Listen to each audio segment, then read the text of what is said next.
আসসালামু আলাইকুম। আজকে নবম শ্রেণীর ইংরেজি বইয়ের সিরিয়াল 1 বিউটি ইন পোয়েট্রি এই চ্যাপ্টারটির এক্সপিরিয়েন্স 1.3.1 এবং এক্সপিরিয়েন্স 1.3.2 এই দুটি এক্সপিরিয়েন্স নিয়ে আমরা আজকে আলোচনা করব। 1.3.1 এর আগ পর্যন্ত বাকি এক্সপিরিয়েন্সের ক্লাসগুলো কিন্তু আমার এই চ্যানেলে দেওয়া আছে। তোমরা যারা এখনও ক্লাসগুলো করোনি তারা ডেসক্রিপশন বক্সের লিঙ্ক থেকে ক্লাসগুলো করে নিবে। তো আজকে আমরা এখন দেখব যে 1.3.1 এ আমাদেরকে কি করতে বলা হয়েছে। Listen to the recitation of the poem. নিচে একটি কবিতা দেওয়া রয়েছে ট্রু রয়্যালটি। এই ট্রু রয়্যালটির যে কবিতার আবৃত্তি রয়েছে সেটা পড়তে বলা হয়েছে। রিসাইটেশন শব্দটির অর্থ হচ্ছে আবৃত্তি এবং পোয়েম অর্থ হচ্ছে কবিতা। Then practice and reciting it in pairs groups. এরপর জোড়া এবং দলবদ্ধভাবে আমাদেরকে অনুশীলন করতে হবে এর আবৃত্তি করার। Finally recite it for the whole class. এবং সবশেষে আমাদেরকে এটা পুরো ক্লাসে আবৃত্তি করে শোনাতে হবে। তো এখন আমরা এই কবিতাটি পড়ব ট্রু রয়্যালটি, যেটা লিখেছেন রুডওয়ার্ড কিপলিং। দেখি আমরা কবিতাটি। তো কবিতাটির নাম হচ্ছে ট্রু রয়্যালটি বা সত্যিকারের রাজা রানী বা সত্যিকারের আভিজাত্য। কবিতাটি লিখেছেন রুডওয়ার্ড কিপলিং। রয়্যালটি শব্দের অর্থ আভিজাত্য বা রাজা বা রানী। তো এখন আমরা কবিতাটি পড়ি। দেয়ার was a never A queen like বালকিস। বালকিসের মতো কখনো কোনো রানী ছিল না। বালকিস, এটাকে আমরা ইংরেজিতে বলবো বালকিস এবং বাংলায় যদি বলি তাহলে বিলকিস উচ্চারিত করতে হবে। তো বিলকিসের মতো কখনো কোনো রানী ছিল না। কুইন শব্দের অর্থ হচ্ছে রানী। From here to the wide world end. এখান থেকে পুরো বিশ্বের শেষ প্রান্ত পর্যন্ত, অর্থাৎ সারা বিশ্ব খুঁজেও বালকিসের মতো বা বিলকিসের মতো কোনো রানী খুঁজে পাওয়া যাবে না। কবি এখানে সেটাই লিখেছেন। But Balkis talk to a butterfly. কিন্তু বালকিস প্রজাপতির সাথে কথা বলেছিল। As you would talk to a friend. যেমন তুমি তোমার বন্ধুদের সাথে কথা বলো বা বন্ধুর সাথে কথা বলো। এই বিলকিস প্রজাপতির সাথে কথা বলেছিল যেমনটা তুমি তোমার ফ্রেন্ড বা বন্ধুর সাথে কথা বলো। তো এই স্তাবকটি দ্বারা কবি বুঝিয়েছেন যে বালকিস ছিলেন একজন রাজা, মিশরের একজন রানী ছিলেন। তাই সেই রানীর মতো কোনো রানী পৃথিবী শুরু থেকে শেষ পর্যন্ত নেই, যিনি প্রজাপতির সাথে কথা বলছিলেন যেমনটা আমরা আমাদের বন্ধুর সাথে কথা বলি। প্রজাপতি বা প্রকৃতির সাথে কথা বলতেন। তো এর পরের স্তাবকটিতে আমরা দেখি কি বলা হয়েছে। There was a never a king like Solomon. সলোমনের মতো কোনো রাজা ছিল না।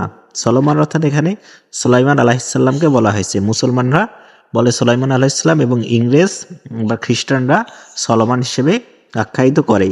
কিন্তু সুলাইমান আলাইহিসসালামের মতো কোনো রাজা ছিল না। Not since the world began. পৃথিবীর যখন থেকে শুরু হয়েছে, অর্থাৎ পৃথিবী যখন থেকে শুরু হয়েছে তখন থেকে সলোমনের মতো কোনো রাজা আর আসেনি। এরপর দেখি but Solomon talk to a butterfly. কিন্তু সলোমন প্রজাপতির সাথে কথা বলতো। As a man would talk to a man. একজন মানুষ যেভাবে আরেকজন মানুষের সাথে কথা বলতো। এখানে দুটো প্যারা আমরা দেখলাম, দুটো স্তাবক, যে দুটো স্তাবে একজন কুইন বালকিস বা রানী বিলকিস এবং এখানে রাজা সুলাইমান আলাইহিসসালামের কথা বলা হয়েছে। দুজনেই তাদের মতো রাজা বা তাদের মতো রানী কখনো আসেনি কবির মতে, এবং তারা দুজনেই প্রজাপতির সাথে কথা বলতো বা প্রকৃতির সাথে সময় কাটাতো। অর্থাৎ তারা কতটা নম্র বা কতটা যে প্রকৃতি প্রেমিক ছিলেন সেটাই এখানে কবি বুঝিয়েছেন। এরপর আমরা দেখি she was a queen of Sheba. সে ছিল শেভার রানী। কুইন অফ শেভা অর্থাৎ শেভার রানী, অর্থাৎ রানী বিলকিসের কথা বলা হয়েছে। তিনি ছিলেন শেভার রানী। And he was Asia's lord. এবং তিনি ছিলেন এশিয়ার রাজা। অর্থাৎ এখানে সলোমন বা সুলাইমান আলাইহিসসালামের কথা বলা হয়েছে, তিনি ছিলেন এশিয়ার রাজা। But they both of them talk to butterflies. কিন্তু তারা উভয়ই প্রজাপতির সাথে কথা বলতো। When they took their works abroad. যখন তারা তাদের কাজ বাইরে যেত বা তাদের যখন তারা বাইরে পদচারণা করতো। অ্যাব্রোড মানে হচ্ছে বাইরে বা বিদেশ। যখন তারা বিদেশ যেত বা বাইরে যেত, সফর করতে যেত, তখন তারা প্রজাপতির সাথে বা প্রকৃতির সাথে কথা বলতো। এখানে রানী বিলকিস এবং রাজা সলোমন তারা কতটা যে রাজা প্রবণ ছিল, তাদের রাজা হওয়ার যে ক্ষমতা সেটা তারা ব্যবহার করেনি। প্রকৃতি প্রেমিক ছিল, তারা উভয় প্রকৃতির সাথে কথা বলতো, সেটাই এখানে বলা হয়েছিল। তারা কতটা নম্র ছিল সেটাই দেখানোই এখানে কবিতাটির উদ্দেশ্য মূলত। তো এখন আমরা 1.3.2 এর যে প্রশ্নগুলো রয়েছে সেগুলো নিয়ে আলোচনা করব। কবিতাটি তোমরা বুঝতে পেরেছো কিনা সেটা অবশ্যই কমেন্টে জানিয়ে দাও। তো 1.3.2-তে আমাদেরকে কয়েকটি প্রশ্ন রয়েছে। সেই উপরে যে কবিতাটি আমরা পড়লাম সেই কবিতা থেকে আমাদেরকে কয়েকটি প্রশ্ন দিয়েছে। সেই প্রশ্নগুলোর উত্তর নিয়ে এখন আমরা আলোচনা করব। তো তার আগে আমরা প্রশ্নগুলো একবার অর্থ সহকারে পড়ে নিই। তো প্রথম প্রশ্নটি বা এ নাম্বার প্রশ্নটি হচ্ছে, how many characters are there in the poem? কবিতায় কতগুলো চরিত্র ছিল সেটা আমাদেরকে বলেছে, বা কবিতায় কতজন লোক ছিল। আমরা কবিতাটি পড়েছি, দেখেছি সেখানে দুজন চরিত্রের কথা বলা হয়েছে।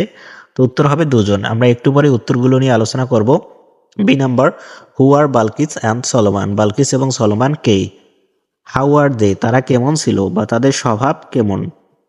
হু ইজ দেয়ার ফ্রেন্ড? তাদের বন্ধু কে ছিল? What are the rhyming words used in the poem? এই কবিতায় যে ছন্দমূলক যে কথাগুলো বা শব্দগুলো ব্যবহৃত হয়েছে সেগুলো কি কি?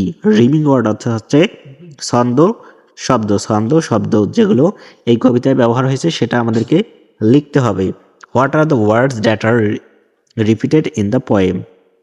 কোন কোন শব্দগুলো এই কবিতায় রিপিটেড হয়েছে বা বারবার ব্যবহৃত হয়েছে? একের অধিক কোন কোন শব্দগুলো ব্যবহার হয়েছে সেটা এখানে আমাদের কাছ থেকে জানতে চেয়েছে। তো এরপরে সবশেষে G number, do this repeated words help you understand what the poet want to say through queen Balkis and king Sulaiman?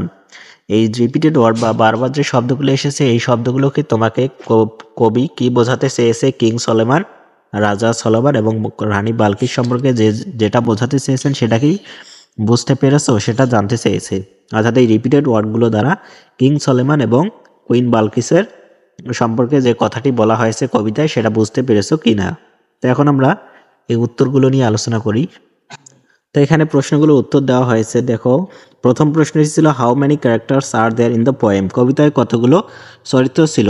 তো there are 3 characters in the poem. কবিতায় 3টি ক্যারেক্টার ছিল। তো কবিতায় 3টি ক্যারেক্টার হচ্ছে, একটা হচ্ছে রাজা সলোমন, একটা হচ্ছে রানী বেলকিস এবং আরেকটি ছিল প্রজাপতি। এই 3টি চরিত্রে কবিতায় দেখানো হয়েছে, 3 ক্যারেক্টার্স। এরপর B number, who are Balkis and Solomon? Balkis এবং সলোমান কে?